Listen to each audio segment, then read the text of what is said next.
Pemirsa, seorang ibu berontak melawan petugas yang akan melakukan eksekusi bangunan yang ada di Jalan AH Nasution, Medan, Sumatera Utara. Aksi perlawanan terjadi ketika petugas Satpol PP akan melakukan pengosongan barang di dalam kios. Seorang ibu penghuni kios mengamuk dan mencoba memukul petugas Satpol PP. Ia berusaha agar operasi penertiban bangunan yang diketahui milik Badan Karantina Indonesia dihentikan.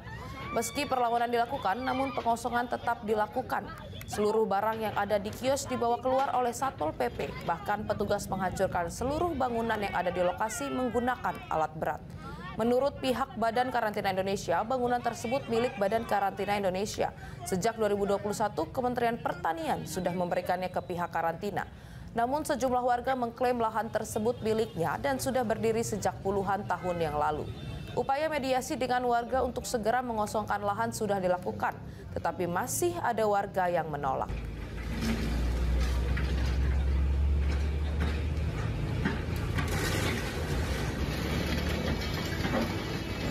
Di tahun 2021 kita telah mengurus sertifikat tanah ini dan setelah kita mendapatkan, baru kita melakukan pembersihan penertiban yang ada di lahan Kementerian Pertanian. Artinya selama ini dikuasai oleh siapa?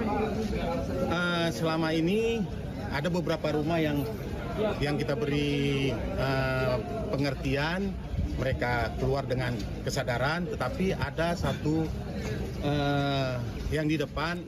Jelajahi cara baru mendapatkan informasi. Download Metro TV Extend sekarang.